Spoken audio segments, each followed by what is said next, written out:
The author of America's Covert Border War, Senior National Security Fellow, the Center for Immigration Studies. His name is Todd Bensman. Welcome back to the program. Todd, how are you? Oh, I'm doing great. A little bit tired, but doing well. Thank you. Yeah. So you have been on the border. Tell us what the media is not showing us. Well, there are a few things. One is that the camp is almost empty. Well, it's about a quarter of what it was, or about 4,000 left in it. It's going to close up here probably in the next week or so. But the other thing is that most of the Haitians that are coming are not fleeing earthquakes in Haiti, and they're not fleeing presidential assassination or even grinding poverty. They have been living in Chile and Brazil for many years, the ones that are coming in prosperity, relative prosperity, and with resident cards and with permission to work in those countries.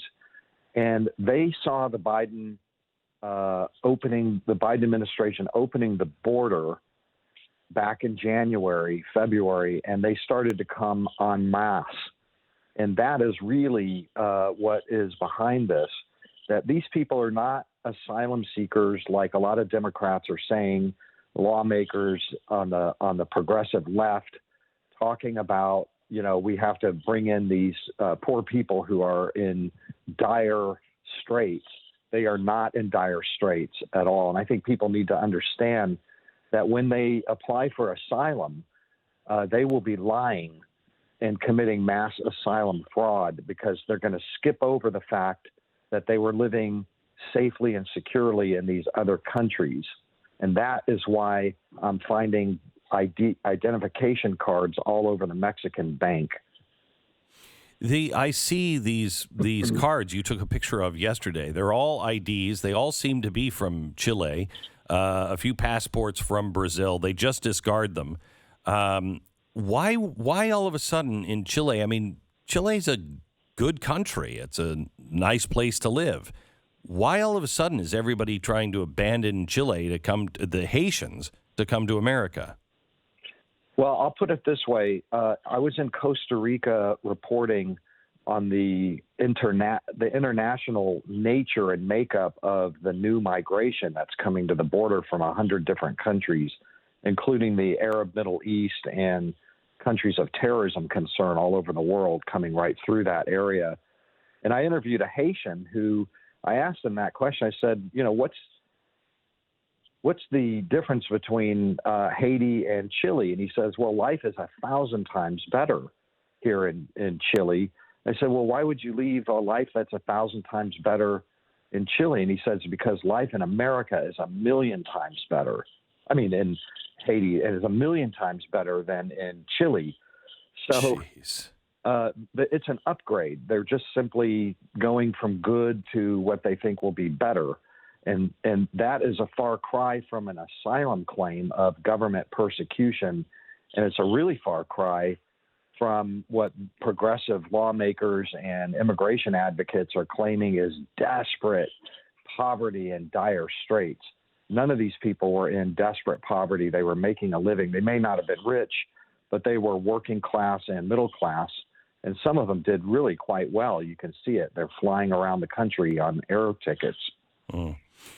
Did they organize this on their own? Why? It seems weird that all of a sudden all these Haitians show up at the same place at the same time. Okay, I can explain that. I spent a lot of time with Haitians really drilling down into their stories, their very recent stories. I'm going to try to give you the quick version because I know you've got only so much time. But the Biden administration asked the Mexican government some time ago to station its National Guard on the southern border with Guatemala to slow roll the number of immigrants coming from Mexico, from Guatemala through Mexico to the U.S. border. And the Mexicans did that with a kind of bureaucratic molasses, requiring these Haitians to apply for temporary permission slips to be in Mexico and asylum and different kinds of things. And they weren't getting an answer for months on end. They're just stuck down in Tapachula on the border there until thousands of them built up. And what they told me is that on September 12th, while they were all waiting 3, 4, 5, 6 months, and they were getting very antsy and causing disruptions in the area, they were told that the Mexican government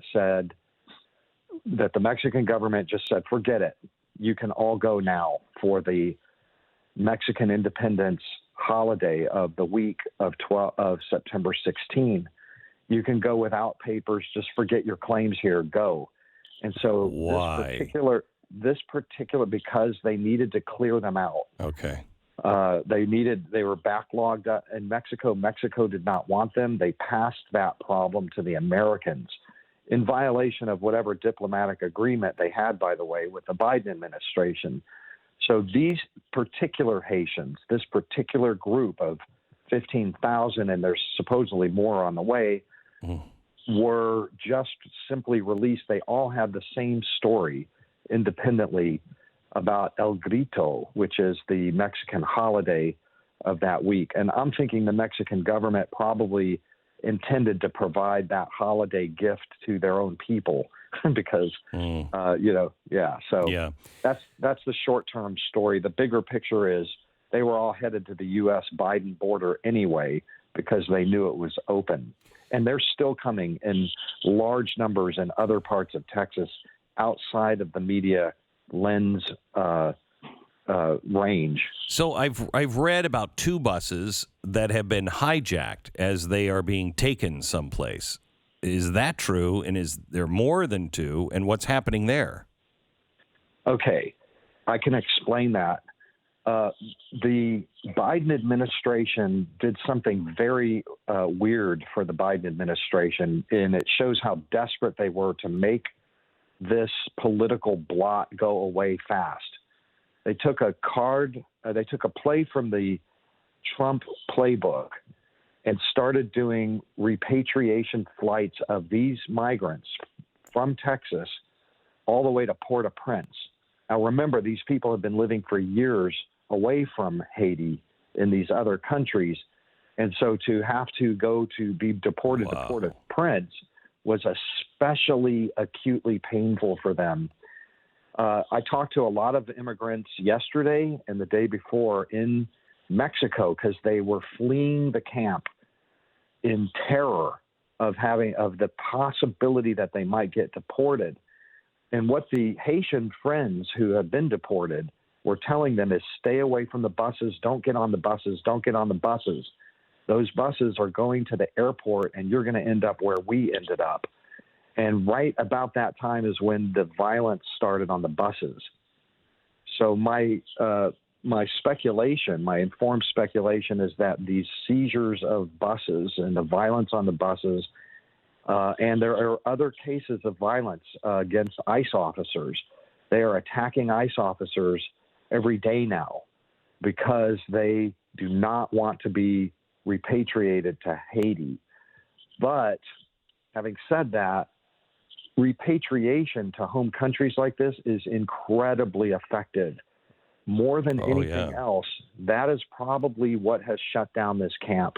It stopped anybody new coming in, and all of the Haitians that I talked to, at least 1,000 that I saw on the Acuna side of the river, the city of Acuna, were fleeing this idea that they could be deported. And I also spent time in the bus station in Acuna filled with Haitians buying bus tickets back to Tapachula, Mexico, back to where they came from. That is happening, Glenn. So, but the question is whether the Biden administration will hang on to that policy and keep using it, because it would shut this crisis down if he applied it to all nationalities across all of the border. But he's under huge pressure from his left. They are killing him. They are clubbing him for using that policy. So tell me about the the number of people that have come in illegally from other countries other than Mexico and south of the border, terrorist states. Right. Every year there are thousands of people coming from 35 to 40 countries of what we would regard the intelligence community as a national security concern. That's going to be Afghanistan. They are coming from Afghanistan in small numbers. I expect greater numbers in the coming months from Afghanistan, Pakistan, Bangladesh, Syria, Iraq, Iran. All of those countries have people coming through the same route that the Haitians are coming. I met just the other day in Mexico an Angolan who flew into Brazil from there's a visa waiver between Brazil and Angola, and he came in and he was telling me about all these other African countries: Cameroon, Sierra Leone, Liberia, Senegal, Mauritania. And I've met immigrants from all of those places on their way here. Lots of Yemenis. Intelligence community sources tell me that the Yemeni problem is so grave because quite a few of them are on the U.S. terror watch list that have been caught at the border, that there is a special unit that has been formed in ICE, Homeland Security investigations, just to deal with the terrorist concern in the Yemeni population coming over that border. That is a true thing. They caught two in California earlier this year, who were on the FBI's terror watch list. One of them was on the no-fly list in Calexico, California. CBP put a press release out about that. It was taken down within 24 hours by the Biden administration, saying, "What? You can't talk about this right now when we've got all these, all this crisis collapsing our border management systems." Jeez. Rodney, have you talked to any of the Border Patrol agents themselves? What is their morale like? It's been in the toilet for months and months. Keep in mind that this migrant camp that has attracted all of this attention is only 15,000. And I say only because you have to keep that in context with the fact that more than 50,000 a week are crossing that border, 50,000, 200,000 a month, every month for 4 months straight, over 200,000, and close to 200,000 for many more months, 1.5 million so far. And so it's a little bit, hard to believe that the media is concentrating on these 15,000 when, that's just a typical morning in Texas. Jeez.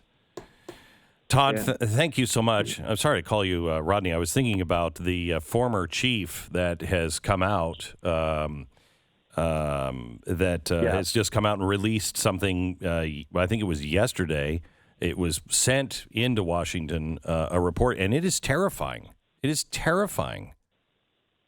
I read that. Yes, it is. And, he's finally free to speak, and I think everybody should listen to him and read what he's saying. And by the way, he, even before this, released a video to the troops as he was leaving, farewell kind of thing, and he said he has never seen more terrorists crossing the border than he did in his final months.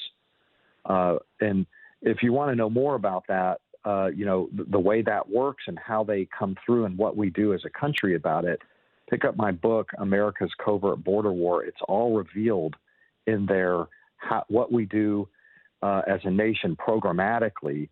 And the fact that we are having this horrendous border crisis is really threatening those counterterrorism programs that we have down there. Unbelievable. Todd Bensman, thank you so much. Author of America's Covert Border War. He is on the border now. Thank you so much. We'll check in with you again, Todd. Appreciate it.